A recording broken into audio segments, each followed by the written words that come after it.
అనేటువంటి ఈ గ్రంథంలోకి మనం వస్తే కనుక ఇందులో మనకి 4 అధ్యాయాలు కనపడతాయి. ఎన్ని అధ్యాయాలు కనపడతాయి? 4 కనపడతాయి మనకి. ఈ 4 కూడా అత్యద్భుతమైనటువంటి విధంగా ఉంటుంది. అందులో ఉన్నటువంటి ప్రతి వచనము కూడా నిజంగా మనతో మాట్లాడుతూ ఉన్నట్టుగా ఉంటుందన్నమాట. 4 అధ్యాయాలు ఉన్నటువంటి వచనాలు దేవుడు అంత అద్భుతమైనటువంటి విధముగా రాపించారు. అయితే ఈ వాక్య భాగంలో కనుక మనం చూస్తే, ఈ యొక్క రూతు గ్రంథంలో కనుక మనం చూస్తే అనేకమైనటువంటి విషయాలు మనకు అందులో కనపడతాయి. వాస్తవానికి రూతు గ్రంథం అనేటువంటిది దేనితో ప్రారంభించబడుతుంది అంటే కరువుతో ప్రారంభించబడుతుంది. మొదట్లో కనుక మనం చూస్తే అక్కడ మొదటి అధ్యాయము ఆ 2-3 వచనాల్లో కనుక మనం చూస్తే రూతు గ్రంథము దేనితో ప్రారంభించబడుతుంది అంటే కరువుతో ప్రారంభించబడుతుంది.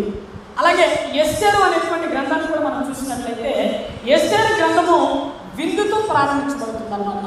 రూతు గ్రంథమేమో దేనితో ప్రారంభించబడుతుంది? కరువుతో ప్రారంభించబడుతుంది.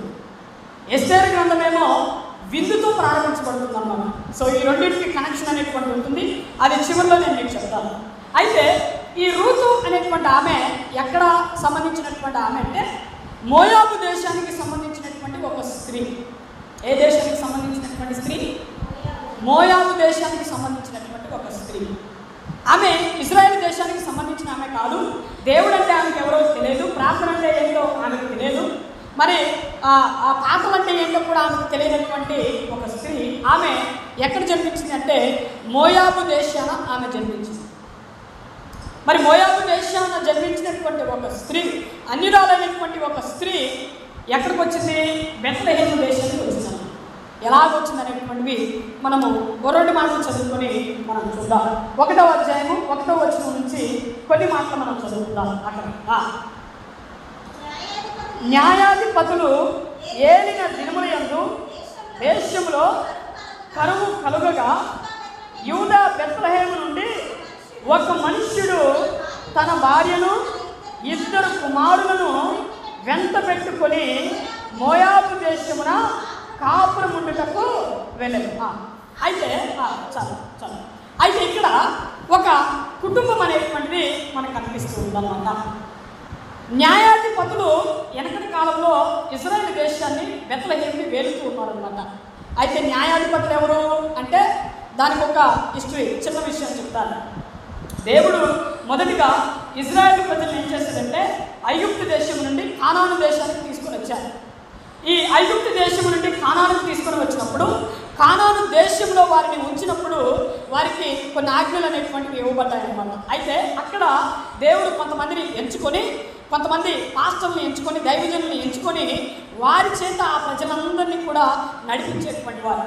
అయితే కొంతకాలం అయిపోయిన తర్వాత వారంతా కూడా ఏం చేశారంటే మరి న్యాయాధిపతుల్ని ఎన్నుకోవడం ప్రారంభించారు. అంటే ఉదాహరణకి ఏదైనా ఒక పంచాయతీ ఉందనుకోండి, న్యాయం కావాలని ఎవరి దగ్గరికి వెళ్తారు? మొదటగా గ్రామంలో ఉన్నటువంటి పెద్దల దగ్గరికి వెళ్తారు. అంటే వారు న్యాయం తీరుస్తారు, వారిని న్యాయాధిపతులు అంటారన్నమాట. దేవుడు న్యాయాధిపతుల్ని ఏర్పరిచి వారిని మరి ఆ ప్రజల్ని కానాను దేశంలో నడిపించేటువంటి వారు అన్నమాట. ఎక్కడైనా గొడవలు జరిగినా, ఎక్కడైనా ఇబ్బందులున్నా, లేకపోతే ఏ ప్రాంతంలో మరి ఏదైనా లేకపోయినా అలా ప్రణాళికబద్ధంగా కొంతమంది న్యాయాధిపతులు న్యాయాన్ని తీర్చేటువంటి వారు ఎప్పుడు? ఆనాడు కాలంలో. అయితే ఈ న్యాయాధిపతులు ఏలినటువంటి దినములు యందు, న్యాయాధిపతులు అక్కడక్కడ ఉన్నటువంటి ఆ దినములు యందు ఆ దేశంలో ఏమొచ్చిందంటే కరువు వచ్చిందన్నమాట. ఏమొచ్చింది? కరువు అనేటువంటి వచ్చింది.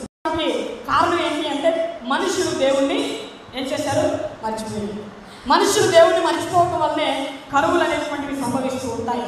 అనేకమైనటువంటి అనర్థాలు అనేటువంటివి సంభవిస్తూ ఉంటాయి. మనం పరిస్థితుల గ్రంథంలో చూస్తాం. అలాగే కూడా అయితే ఈ కరువు రావటం వలన అందులో ఉన్నటువంటి ఆ దేశంలో ఉన్నటువంటి బెత్లెహేము దేశంలో ఉన్నటువంటి వారు మరి వలస ప్రాంతాలకు వెళ్తూ ఉన్నారు. అక్కడ వర్షాలు లేవు, వర్షాలు లేకపోవడం వలన పంటలు పండట్లేదు, పంటలు పండకపోవడం వలన వారికి తిండి అనేటువంటిది దొరకట్లేదు, పనులు అనేటువంటివి దొరకట్లేదు.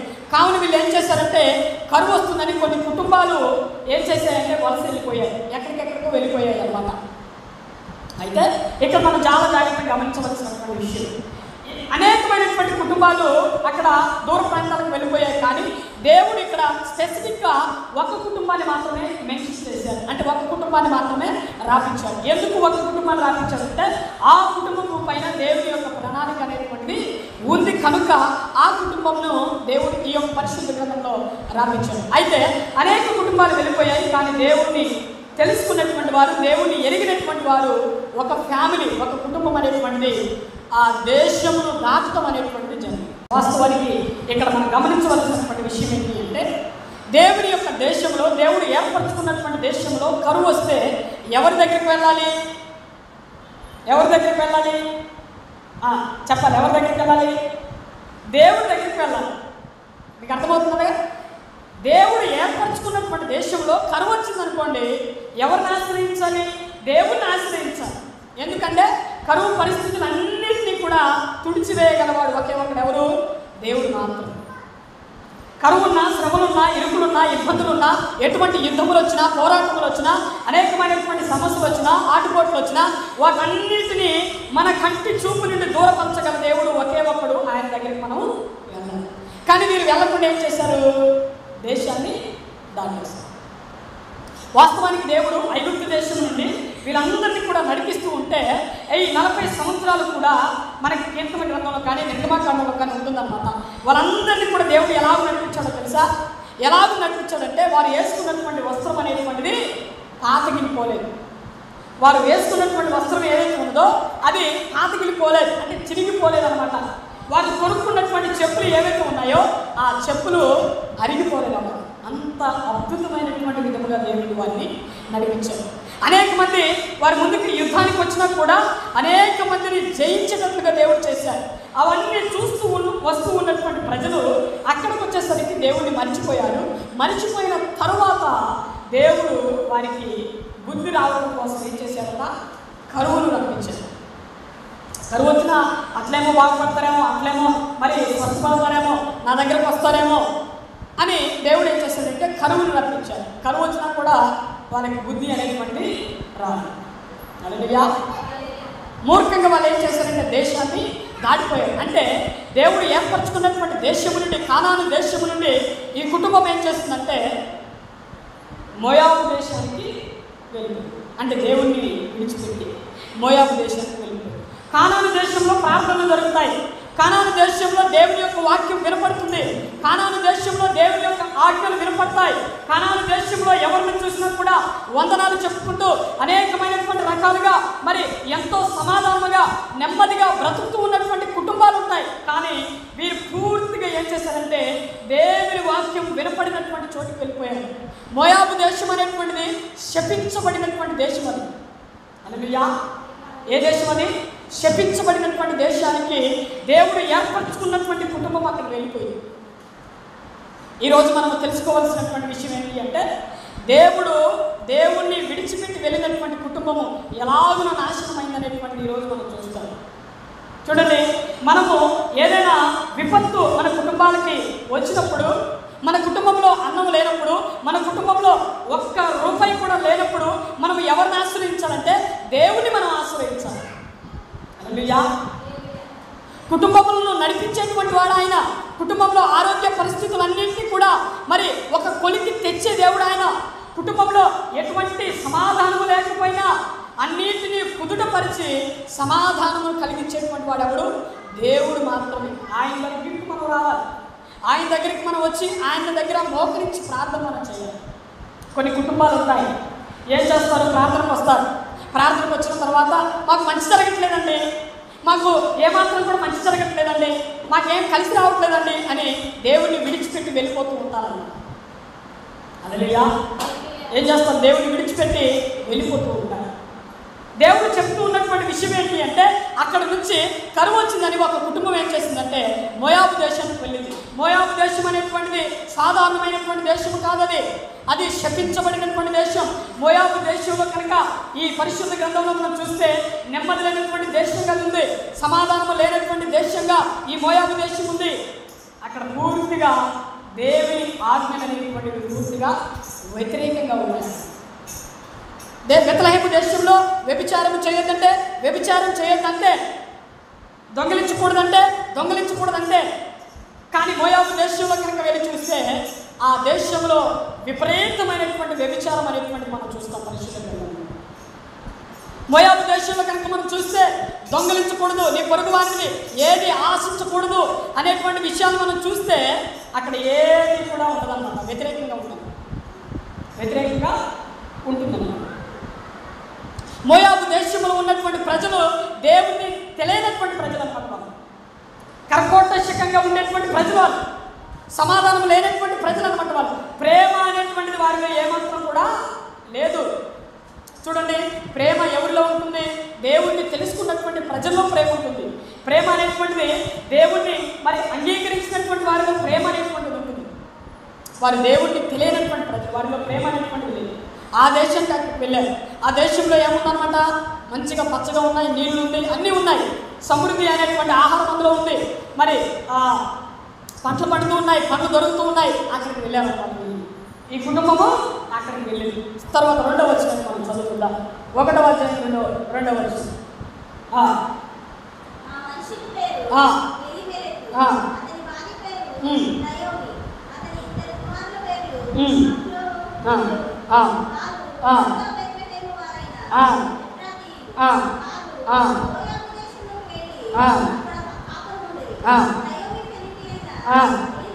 ఎలిమెలకు చనిపోయిన తర్వాత ఆమె 2 కుమారులను నిలిచి ఉండి వారు మోయాబు స్త్రీలను పెళ్లి చేసుకుని వారిలో ఒక దాని పేరు ఓర్పా, 2వ దాని పేరు రూతు.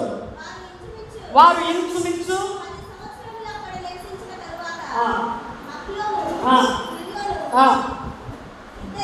ఇద్దరును చనిపోయి కాగా ఆ స్త్రీ తాను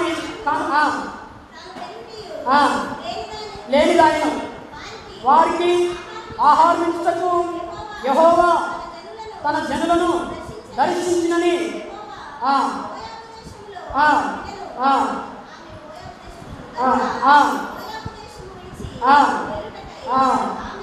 ఆమెయు కోడలను హల్లెలూయా. చాలా జాగ్రత్తగా వినడానికి 2వ వచనంలో మనం కనుక చూస్తే దేవుడు అక్కడ వారి యొక్క కుటుంబము పేర్లను మనకు వివరించారు. ఆ కుటుంబము ఎలిమెలకు అనేటువంటి మనుషుల యొక్క కుటుంబం అన్నమాట. ఆ ఎలిమెలకు భార్య పేరు ఏంటి అంటే నయోమి. వారికి 2 కుమారులు ఉన్నారు. ఆ 2 కుమారులు మరి మహలోను, కిలియోను 2 కుమారులు ఉన్నారు. అయితే వీళ్ళు నలుగురు కలిసి ఎక్కడికి వెళ్ళారంటే మోయాబు దేశానికి వెళ్ళారు. మోయాబు దేశానికి వెళ్ళి 2 కొడుకులు ఉన్నారు కదా, చక్కగా వారిని అక్కడ పెట్టుకొని బ్రతకొచ్చు. వారి పనులు చేస్తే మరి వీళ్ళు పనులు చేసుకుంటే అనేకమైనటువంటి ఆశీర్వాదాలు ఉంటాయి, చక్కగా తినొచ్చు, కరువు అనేది ఉంటుందని వీరు ఏం చేస్తారంటే మోయాబు దేశానికి వెళ్ళారు. కొంతకాలం అయిన తరువాత అంతా మొదట్లో బాగుంది, చక్కగా ఉంది. మొదట్లో వెళ్ళారు, పనులు చేసుకుంటున్నారు, అంత చాలా చక్కగా ఉంది మొదట్లో. కానీ కొంతకాలం అయిన తరువాత ఏం జరిగిందంటే ఎలిమెలకు అనేటువంటి వ్యక్తి చనిపోవటం మనం చూస్తాం.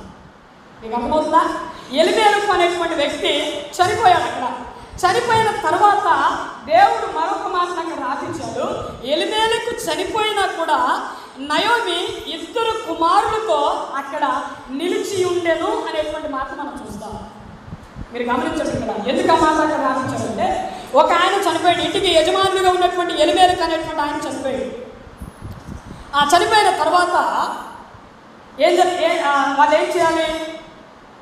వెంటనే వెనక్కి వచ్చేసారు, దేశానికి వచ్చేసారు. వారు ఆ బెత్లెహేము దేశానికి వచ్చేసారు. కానీ రాలేదు. అక్కడ 2 కుమారులు పెట్టుకొని నయోమి మరి పని చేసుకోవాలని ఆమె భావించిందన్నమాట. భావించిన తర్వాత ఆమె ఏం చేసిందంటే అక్కడే నిలిచి ఉన్నారు. మీరు గమనించండి. మనము 3వ వచనంలో చివరి పదం నిలిచి ఉండిరి అనేటువంటి పదం మనం చూస్తాం. నిలిచి ఉండిరి అనేటువంటి పదానికి అర్థం ఏంటి అంటే ఇక్కడ వారు ఒక వ్యక్తి చనిపోయినా కూడా వారి యొక్క దేశానికి రావట్లేదు. ఎందుకో తెలుసా? అక్కడ వారు అలవాటు పడిపోయారు, అక్కడ విధి విధానాలకు అలవాటు పడిపోయారు, అక్కడ సాంప్రదాయాలకు అలవాటు పడిపోయారు. ఇక్కడే నిలిచి ఇక్కడే ఉందాం అనుకొని వారు అక్కడే ఉండిపోయారు అన్నమాట. అక్కడ పరిస్థితులన్నీ కూడా వారికి అలవాటు అయిపోయాయి, అక్కడ నచ్చేసింది అనమాట వాళ్ళకి.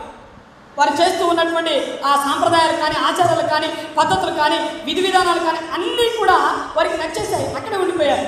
అందుకని ఆమె ఏం చేసిందో తెలుసా? అక్కడ పద్ధతులు నచ్చి నయోమి అక్కడ నిలిచి ఉండి తన 2 కుమారులకి ఏం చేసిందామె? పెళ్లి చేయడానికి కారణం ఏంటి అంటే, వాళ్ళందరికీ పెళ్లి చేయడానికి కారణం ఏంటి అంటే, ఆమె అక్కడ మోయాబు దేశం యొక్క పద్ధతులు ఆమెకి నచ్చేశాయి. అక్కడ అలవాటు పడిపోయింది ఆమె. అందుకనే శపించబడినటువంటి స్త్రీలను తీసుకుని వచ్చి పెళ్లి చేసింది వాళ్ళందరికీ. హల్లెలూయా.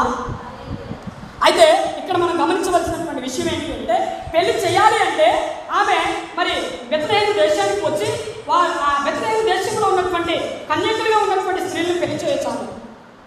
కానీ ఇక్కడ ఆమె ఏం చేసిందంటే, ఒక తప్పుడు నిర్ణయం అనేటువంటి ఆమె తీసుకుంది. హల్లెలూయా. ఇది రెండవ తప్పుడు నిర్ణయం. మొదటి నిర్ణయం ఏంటి అంటే, ఆమె వెళ్ళిపోవచ్చు, భర్త చనిపోయినా ఆమె వెళ్ళిపోవచ్చు ఇద్దరు కుమారులు తీసుకొని. ఇక్కడ ఏముంది, నాకు తెలిసిన వాళ్ళు ఉన్నారా, ఇక్కడ నాకు బలగం ఉందా, నాకేముంది ఇక్కడ, మరి సహాయం చేసే వాళ్ళు ఎవరైనా ఉన్నారా, ఎవరు లేరు కదా, ఇది తెలియనటువంటి ప్రాంతం కదా, ఈ ప్రాంతంలో నేను ఎందుకు ఉండాలి అని ఆమె ఇద్దరు కుమారులు తీసుకొని దేశానికి వెళ్ళొచ్చు, బెత్లెహేము దేశానికి వెళ్ళొచ్చు. కానీ ఆమె అక్కడ నిలిచి ఉన్నది అనేటువంటి పదాన్ని మనం చూస్తాం. నిలిచి ఉంది అంటే ఆమె పూర్తిగా ఆ ప్రాంతానికి అలవాటు పడిపోయింది. హల్లెలూయా. అంటే అక్కడ మనం గమనించవలసినటువంటి విషయం ఏంటి అంటే, ఆమె తప్పుడు నిర్ణయం అనేటువంటిది మనం తీసుకోవడం మనం చూస్తూ ఉన్నాం. రెండవది ఏంటి, రెండవ తప్పుడు నిర్ణయం ఏంటి అంటే, ఇద్దరు కుమారులు కూడా శపించబడినటువంటి దేశము నుండి అన్యులు, దేవుడు తెలియనటువంటి వాళ్ళని తీసుకుని వచ్చి ఇద్దరు కుమారులు కూడా పెళ్లి చేసింది. తదుపరి ఏం జరిగింది, అక్కడ రెండవ తప్పుడు నిర్ణయం వల్ల ఏం జరిగిందంటే, ఇద్దరు కుమారులు కూడా చనిపోవడం మనం చూస్తాం. మహలోను కిలియోను ఏం చేశారట, చనిపోయారు. ఇక ఆ ఇంట్లో మగదిక్కు అనేటువంటి లేదు. ముగ్గురు కూడా ఎవరున్నారు, ముగ్గురు కూడా విధవరాలు ఉన్నారు. ముగ్గురు కూడా ఒంటరిగా జీవిస్తూ ఉన్నటువంటి మహిళలు ఉన్నారు. ముగ్గురు కూడా కుటుంబాన్ని నడిపించేవాడు లేడు.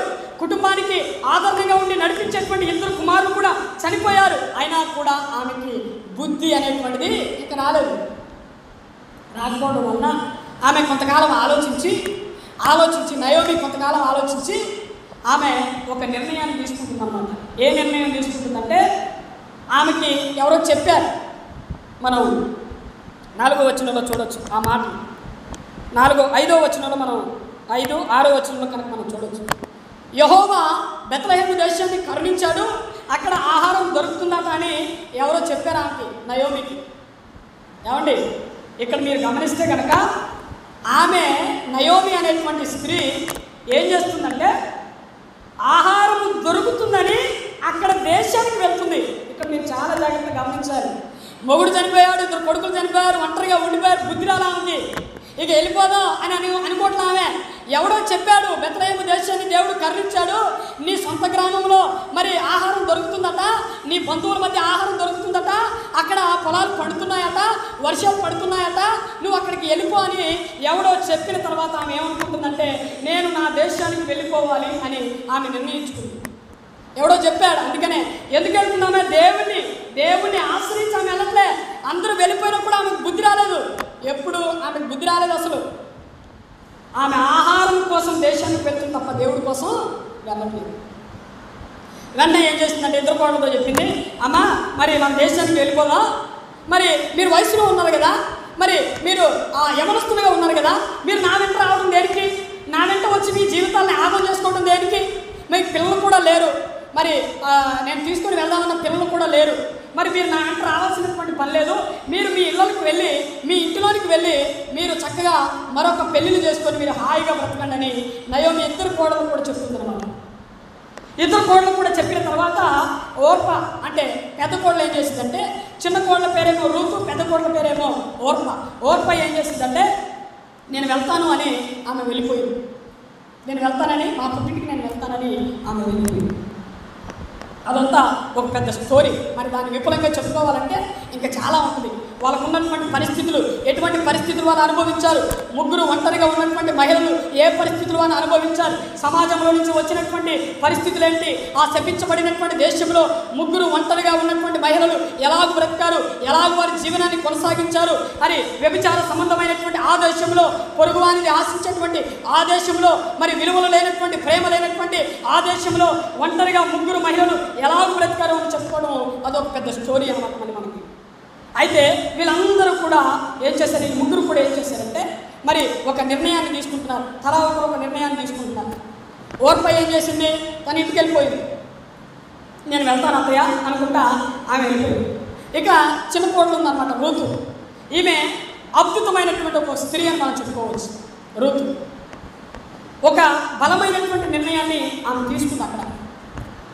చూడండి, కొంతమంది మనకి పరిశుద్ధ గ్రంథంలో సామెతల గ్రంథంలో 31వ అధ్యాయంలో అక్కడ స్త్రీ గురించి కొన్ని విషయాలు దేవుడు అక్కడ రాపించారు. అందులో ఏముంటుందంటే, 3 రాలైనటువంటి స్త్రీ తన ఇంటిని ఓడబెరుకుకొనును, జ్ఞానవంతురాలు తన ఇల్లును కట్టుకొనును అనేటువంటి మాట అక్కడ మనకు కనపడుతుంది అనమాట.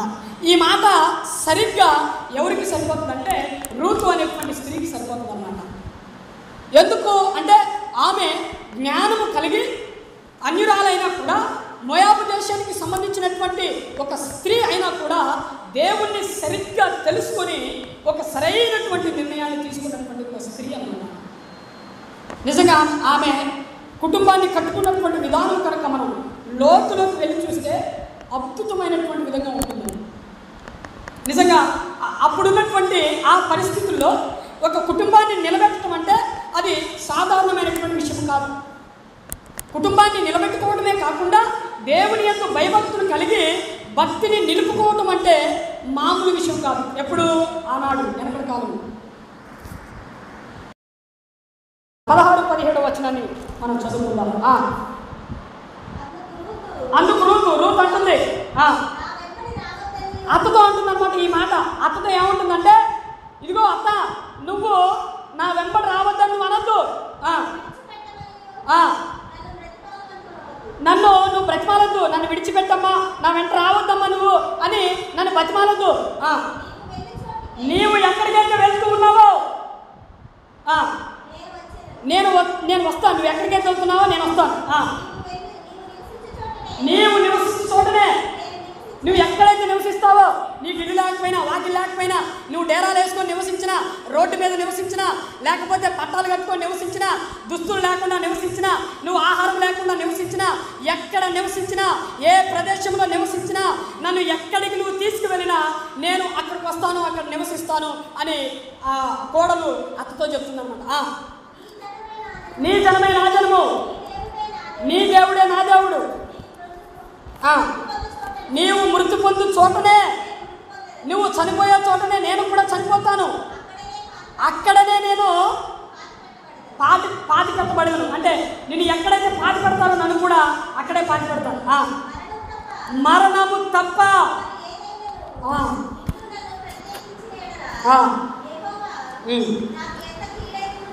నిజంగా ఇక్కడ మనం గమనించవలసినటువంటి విషయం ఏంటి అంటే, చూడండి, సర్వసాధారణంగా బైబిల్లో కనుక మనం చూస్తే బైబిల్లో కూడా కోడలకి అత్తలకి కొన్నిసార్లు పడలేదు. బైబిల్లో కనుక మనం చూస్తే కొన్ని సందర్భాల్లో మనం కొన్ని గ్రంథాల్లో మనం చూస్తాం కోడలకి అత్తకి పడకపోవడం అనేటువంటి. ఇక్కడ నయోమి అనేటువంటి అత్త, రూతు అనేటువంటి కోడలు, వీరిద్దరి మధ్య జరుగుతూ ఉన్నటువంటి సంభాషణ, ఆ సంభాషణ, ఆ సందర్భం అనేటువంటిది దేవుడు ఇక్కడ అద్భుతమైనటువంటి విధంగా రాపించాడు. అంటే మనం కాస్తంత వెనక్కి వెళ్ళాలి, వారి జీవితాల్లో కాస్తంత వెనక్కి వెళ్ళి కనుక మనం చూస్తే, అన్యురాలైనటువంటి ఒక స్త్రీ అత్తతో అలాగున మాట్లాడటం అనేటువంటిది అరుదుగా మనకు కనిపిస్తుంది అన్నమాట. ఇది మీరు చూడండి, పెద్ద కోడలు ఏం చేసింది, వెళ్ళిపోయింది. ఓర్ప ఏం చేసిందంటే వెళ్ళిపోయింది. ఆమె పెద్ద కోడలు అత్తను విడిచిపెట్టేసి, చిన్న కోడలు విడిచిపెట్టేసి నేను వెళ్తాను అత్త అని ఆమె వెళ్ళిపోయింది. కానీ చిన్న కోడలు అత్తతో అద్భుతమైనటువంటి విధంగా అక్కడ మాట్లాడుతూ ఉందన్నమాట. అంటే వారిద్దరి మధ్య ఎంత అన్యోన్య సంబంధం అనేటువంటిది ఉంటుందో మనం ఒకసారి గమనించాలి. నిజంగా ఒక అద్భుతమైనటువంటి విషయం ఉందండి. ఎందుకు అంత అద్భుతమైనటువంటి విషయం? ఎందుకంటే అత్త కోడలకు మధ్య పడకపోవడం అనేటువంటిది మనం చూస్తాం, కానీ వీరిద్దరి మధ్య అద్భుతమైనటువంటి విధముగా సంధి కుదురుతుందన్నమాట. అయితే ఆమె ఏమంటుంది, అత్తతో ఏమంటుందంటే, ఆమె తీసుకున్నటువంటి నిర్ణయం, నిజంగా ఆ రోజు ఆమె తీసుకున్నటువంటి నిర్ణయం వారి జీవితాలను మలిచివేసి నిజంగా ఒక చరిత్రని మనం చెప్పుకోవాలి. హల్లెలూయా. ఒక స్త్రీ తీసుకున్నటువంటి నిర్ణయం వల్లనే, ఒక స్త్రీ తీసుకున్నటువంటి ఒక ధైర్యమైనటువంటి ఒక నిర్ణయం వల్లనే ఈరోజు ఆమె బైబిల్లో మనకు కనిపించబడుతుంది అన్నమాట. ఆమె గురించి మనం ఇంతసేపు మాట్లాడుకుంటున్నాం. ఎందుకు మాట్లాడుకుంటున్నాం అంటే, ఆమె తీసుకున్నటువంటి నిర్ణయం, డెసిషన్, ఆమె తీసుకున్నటువంటి ఒక డెసిషన్, ఆమెని ఉన్నతమైనటువంటి స్థానంలో నిలబెట్టింది. హల్లెలూయా. అందుకని మన జీవితంలో మనం నిర్ణయాలు తీసుకునేటప్పుడు చాలా జాగ్రత్తగా నిర్ణయాలు తీసుకోవాలి. 1కి 10 సార్లు మనం ఆలోచించి నిర్ణయాలు తీసుకోవాలి. ఏది పడితే అది ఒక డెసిషన్ తీసుకొని ఒక నిర్ణయాన్ని తీసుకొని వెళ్ళిపోతే కొన్ని సందర్భాలను ఏమైపోతుందంటే ఫెయిల్ అయిపోతుంది. మనము చేయవలసినటువంటి పనిలో తప్పుడు నిర్ణయాలు కనుక తీసుకుంటే తప్పుడుగా మనం వెళ్ళిపోవాల్సి వస్తుందన్నమాట. ఇప్పుడు ఉదాహరణకి రూతు ఆ రోజు అత్త నీ వెంటనే నేను అసలు రాను, నువ్వు వెళ్ళిపో అని అన్నట్టయితే ఈ రోజున మనం రూతుని చూస్తామా బైబిల్లో? చూడలేము. కానీ ఆమె ఒక డేరింగ్ డెసిషన్ అనేటువంటిది ఆమె జీవితంలో తీసుకుంది. అసలు అత్తకి ఇల్లుందా, ఇల్లు లేదా, మరి అక్కడికి వెళ్ళి ఎలాగ ఉంటాం, ఎలాగ బతుకుతాం, అక్కడ ఎవరు తెలుసు, పొలం ఉందా లేదా, ఈ పరిస్థితులు ఏవి కూడా రూతుకి తెలియదు. అక్కడ ఉన్నటువంటి ప్రజలు ఎలాగుంటారు, ఏ విధమైనటువంటి సంప్రదాయాలు కలిగి ఉంటారు, ఏ విధమైనటువంటి మరి ఆచారాలను కలిగి ఉంటారు, నేను అక్కడికి వెళ్ళి ఏ విధంగా నడుచుకోవాలి, వాళ్ళు ఎటువంటి ఆహారం తింటారు, ఇక్కడ తిన్న ఆహారం అక్కడ తింటారా, మరి ఎటువంటి ఆహారం తింటారో నాకు తెలియదు అని ఆమె ఏమీ ఆలోచించలేదు. అసలు ఒక అద్భుతమైనటువంటి నిర్ణయాన్ని ఆమె తీసుకున్నాం. నిజంగా ఆమె తీసుకున్నటువంటి నిర్ణయం ఈరోజు మనము అద్భుతంగా మనము చెప్పుకుంటున్నాం. హల్లెలూయా. మీరు ఒకటి గమనించండి. ఈరోజు మనము తీసుకున్నటువంటి నిర్ణయం ఏదైతే ఉన్నదో, ఈరోజు మనం తీసుకున్నటువంటి నిర్ణయం ఏదైతే ఉన్నదో రేపు మన భవిష్యత్తుని నిర్ణయించబడుతుందన్నమాట. మీకు అర్థమవుతుందా? ఈరోజు మనం తీసుకున్నటువంటి ఒక డెసిషన్ రేపటి నీ భవిష్యత్తును అది నిర్ధారణ చేస్తుంది.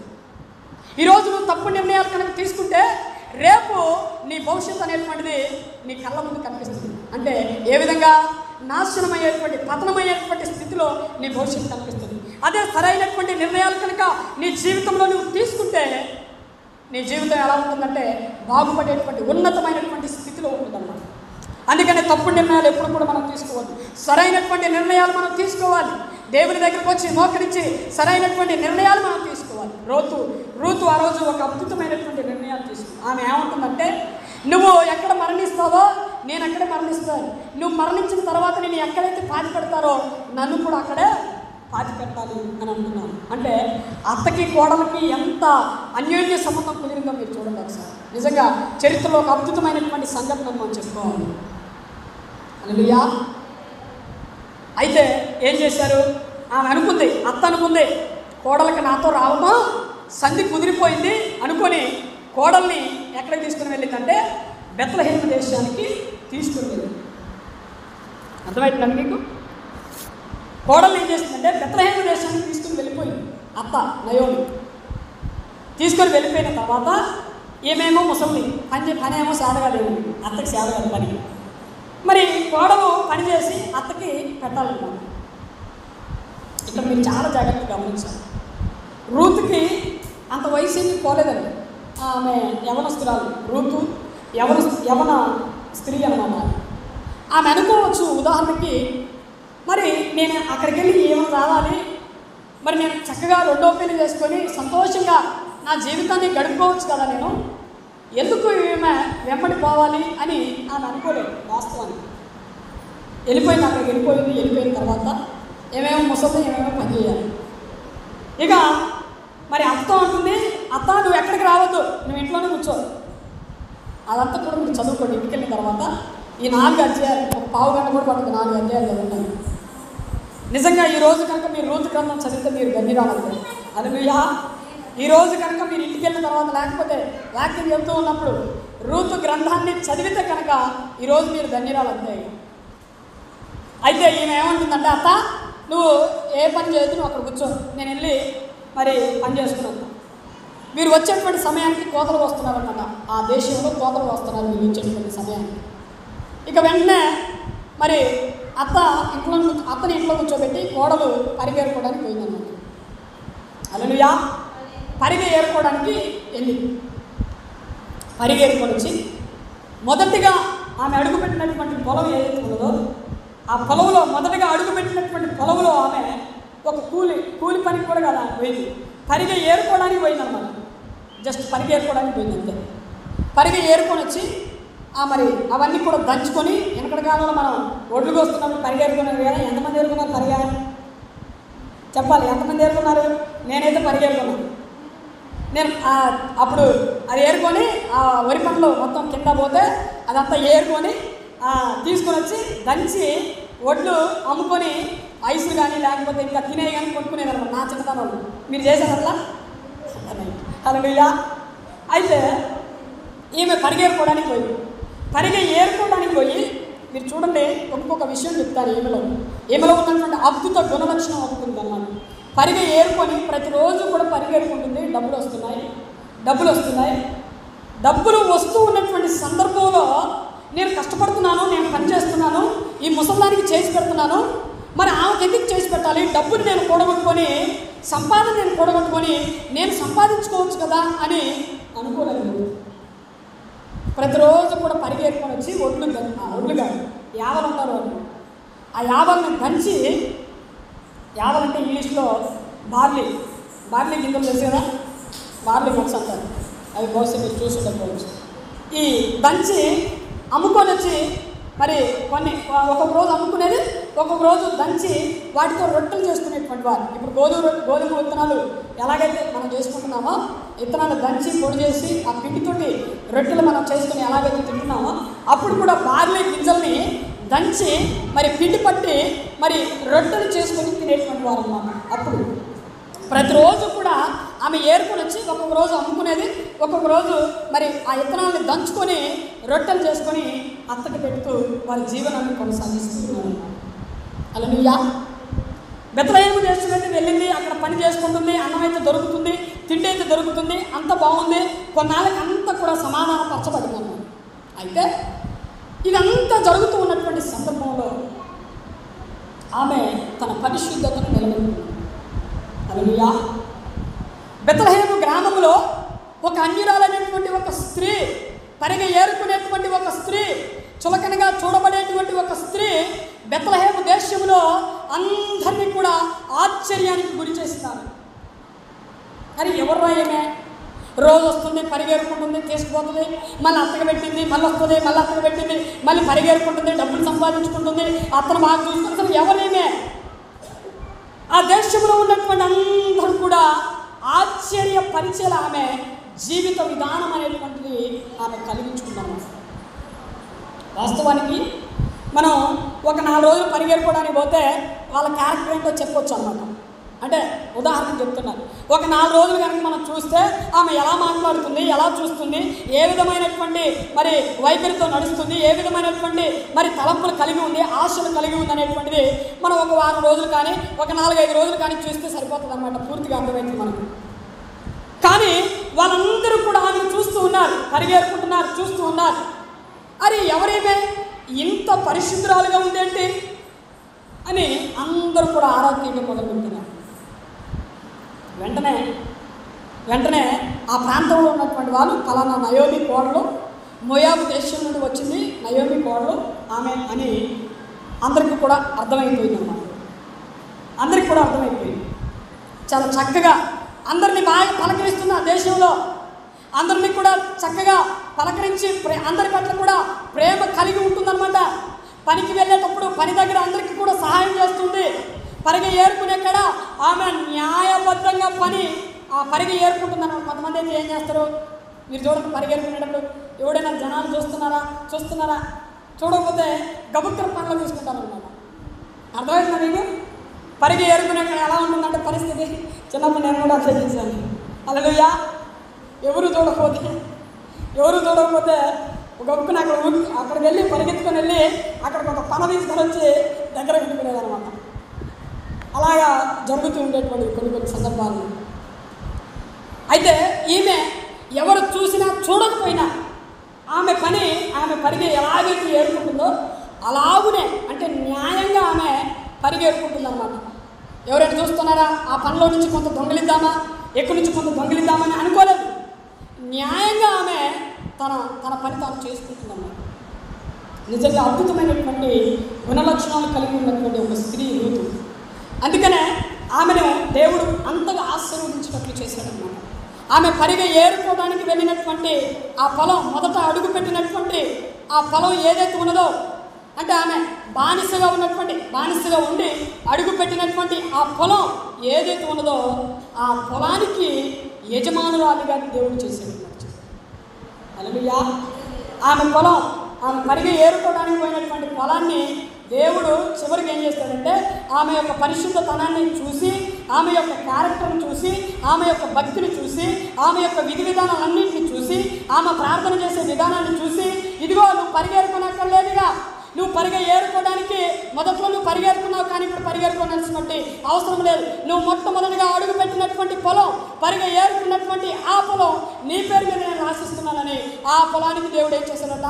యజమానురాలినిగా దేవుడు చేసేసాడు. హల్లెలూయా.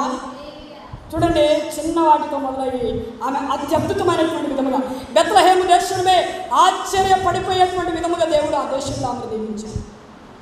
ఒక అన్యురాలు ఆమె, ఏమి తెలియదు ఆమెకి, ప్రార్థన చేసుకుంది, దేవుడికి మొరపెట్టుకుంది, న్యాయబద్ధంగా ఉంది, యథార్థతగా ఉంది, మరి యథార్థమైనటువంటి మార్గంలో నడిచింది, నీతియుక్తమైనటువంటి మార్గాన్ని అందరికీ కూడా తెలియచేసింది. దేవుడు ఆమెను ఉన్నతమైనటువంటి స్థితికి ఆమెను తీసుకుని వచ్చింది. హల్లెలూయా. ఆమె అక్కడికి వచ్చి, ఇదేంటి నా బతికేంటి ఇలాగైపోయింది, అరే ఎండకెళ్ళి నేను పరిగెరుకోవడం ఏంటి అని ఆమె ఎప్పుడు అనుకోలేదు. అత్త మీద చనుక్కోలేదు. ముసల్దాన ఎప్పుడు నీకు చేసి పెట్టాలా, ముసల్దాన నీకు చేసి పెట్టాలా నేను అని అనుకోలేదు. ఆమె ఏం చేసిందంటే, ఎంత కష్టమైనా సరే నా అత్తను నేను బ్రతికించుకోవాలి అని ఆమె ఏరుకొని వచ్చి అత్తకు దంచి రొట్టెలు చేసి అత్తకు పెట్టేదన్నమాట, ప్లేట్లు. సో నిజంగా అద్భుతమైనటువంటి ఆ క్యారెక్టర్ అనేటువంటిది నిజంగా దేవుడు ఆమెను ఆశీర్వదించాడు. ఆమె మరి ఆ ప్రాంతానంతటికి కూడా ఆశీర్వాదకరంగా మారిపోయిందన్నమాట. అందుకని ఆ రూతుని దేవుడు ఏం చేసిందంటే ఈ పరిశుద్ధ గ్రంథంలో పెట్టాడు. ఉన్నది ఎన్ని అధ్యాయాలు? 4. ఈ 4 కూడా మీరు చూస్తే మొదటి అధ్యాయంలో కానీ, 2వ అధ్యాయంలో కానీ, 3వ అధ్యాయంలో కానీ, 4వ అధ్యాయంలో కానీ మీరు చూస్తే ఆమె పరిశుద్ధత క్షుణ్ణంగా మనకు కనిపిస్తుంది. ఎక్కడ కూడా ఆమె తప్పు చేసినట్టు మనకు అనిపించదు అసలు. అంటే అంత న్యాయబద్ధంగా ఆమె నడుచుకోవటం మనం చూస్తాం. అందుకనే దేవుడు ఆమెను ఆశీర్వదించి అద్భుతమైనటువంటి విధముగా మరి ఆ దేశంలో హెచ్చించినట్లుగా మనం చూస్తూ ఉన్నాం. కనుక మనం ఏం చేయాలంటే, దేవుని యందు భయభక్తులు కలిగి రూతు వల్ల మనం ఏం చేయాలంటే మరి అద్భుతమైనటువంటి విధంగా ఉండాలి. అక్కడ రూతు అక్కడికి వెళ్ళిన తర్వాత ఆమెకి బోయాజు అనేటువంటి వ్యక్తితో వివాహం జరుగుతుంది. బోయాజు అనేటువంటి వ్యక్తితో వివాహం చేసిన తర్వాత ఆమెకి గర్భఫలం అనేటువంటిది అనుగ్రహించబడుతుంది. గర్భఫలము అనుగ్రహించబడుతుంది. ఆమెకి ఎంతమంది పుడతారంటే 2 కుమారులు పుట్టడం అనేటువంటిది మనం చూస్తాం. హల్లెలూయా. పెరెసు జెరెసు అనేటువంటి 2 కుమారులు మనం పుట్టడం అనేటువంటిది మనం చూస్తాం. కనుక మరి దేవుడు ఆమెను ఆశీర్వదించి అద్భుతమైనటువంటి విధంగా ఆమెని పైకి లేవనెత్తి మరి దేవుడు ఆమెను ఆశీర్వదించారు. కనుక మరి మనం కూడా మన జీవితంలో రూతు వలె మనం ఉండాలి. రూతు వలె మనం ఉండాలి. కొంతమంది అంటారు, రూతు లాంటి ఒక చెల్లెలు ఉంటే నాకు బాగుండేదేమని కొంతమంది అనుకుంటూ ఉంటారు. బైబిల్ బాగా క్షుణ్ణంగా తెలిసినటువంటి వ్యక్తులు రూతు లాంటి ఒక స్త్రీ నాకు అమ్మగా పుడితే బాగుండేదేమో అని కొంతమంది అనుకుంటారు. కొంతమంది ఏమనుకుంటారు, రూతు లాంటి చెల్లెలు, రూతు లాంటి అక్క, రూతు లాంటి అత్త, రూతు లాంటి మరి అన్నీ కూడా ఉన్నట్టయితే బాగుండేది, రూతు లాంటి కూతురు ఉన్నట్టయితే బాగుండేదేమో అని అనుకుంటూ ఉంటారు. హల్లెలూయా. హల్లెలూయా. మీకు ఇంకొక విషయం నేను పంచుకుంటాను. సమయం వచ్చింది కనుక నేను పంచుకుంటాను. వాస్తవానికి మా పాప పేరు యాక్చువల్గా నేను రూతు అనే పెడదాం అనుకున్నాను. కానీ దేవుడు మరి అర్హత లేనటువంటి నన్ను ఎంచుకొని ఇంత నాకు కల్పించాడు కనుక, ఆయన కృప నాపై కుమ్మరించాడు కనుక నేను మరలా ప్రార్థన చేసుకొని కృప అనేటువంటి పేరు నేను పెట్టుకున్నాను.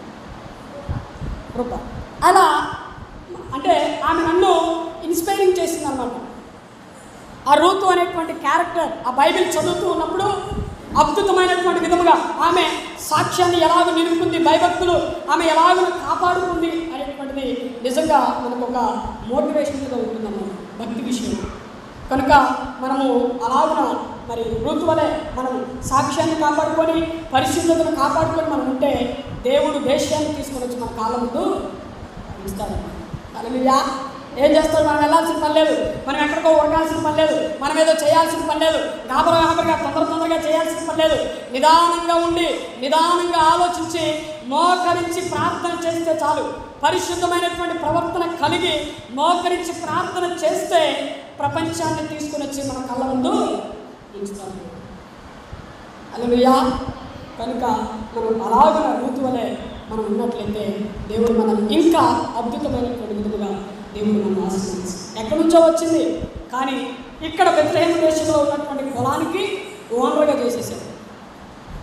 అందుకనే మనం కూడా అన్ని విషయాల్లో సంతృప్తి కలిగి, అన్ని విషయాల్లో తృప్తి కలిగి, అన్ని విషయాల్లో మనము ఒకటికొకటి సరిచూసుకుంటూ జీవితంలో మనము తప్పుడు నిర్ణయాలు తీసుకోకుండా మనము దేవుని ప్రార్థన చేసి దేవునికి అనుగుణంగా మనము సరైనటువంటి నిర్ణయాలు మనం తీసుకుంటే కనుక దేవుడు అద్భుతమైనటువంటి విధంగా ఆశీర్వదిస్తాడు.